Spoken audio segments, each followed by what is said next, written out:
Chaparral's class of 2010 is characterized by fierce competitors.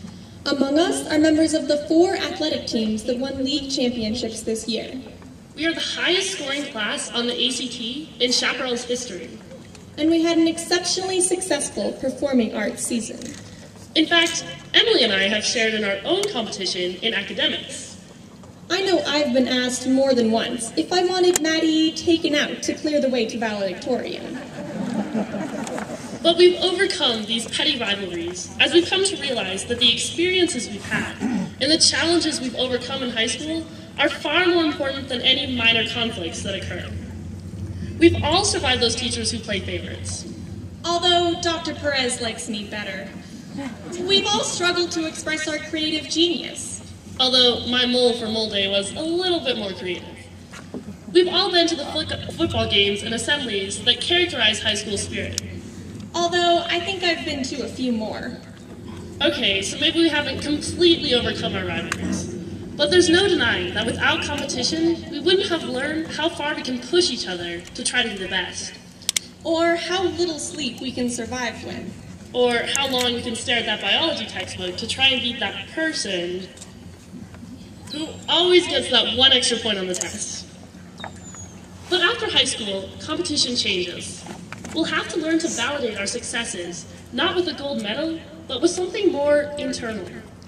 For tomorrow, we are no longer high school students. We are self-sufficient individuals. As an Indian proverb says, there is nothing noble in being superior to some other person. The true nobility is in being superior to your previous self. Although competition has driven us, looking back, I'm forced to realize that it wasn't just the goal of beating Emily that inspired me. Fundamentally, I have been driven by my own personal desire to challenge my self-perception of limitation. Rowing has been a passion of mine throughout high school. Since freshman year, I have experienced the pain of pushing my body to exhaustion, and the joy of seeing that effort result in gold medals and faster times. I have raced with rowers from all over the country and felt our different rowing styles meld together into one cohesive power. I train because I want to win, but I row because I love the beautiful perfection of oars slicing the water in unison, every stroke bringing me closer to the finish line and further from my perceived limits. While competition has helped inspire me, I row because it's my passion. Well, I don't row. In fact, I haven't played a high school sport of any kind since softball sophomore year, and let's just say I wasn't the next Jenny Finch. But I too have found a passion in these last few years. We all took biology at Chaparral in one form or another, but for most of you it was probably just another class. Hopefully you made it through with some basic knowledge about global warming and photosynthesis. But based on the single section of AP Bio this year, I think it's safe to say we're not a class full of future biologists. But for me, biology was more than just a box to check off on my college applications. It became a passion, something I was absolutely fascinated by, and something that I actually didn't mind reading about for seemingly endless hours every week.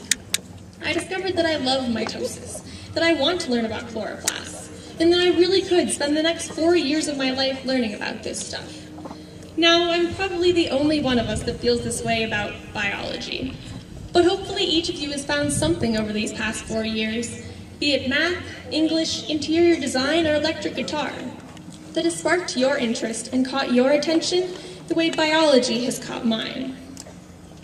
High school has given us an idea of what it means to work hard for something we love.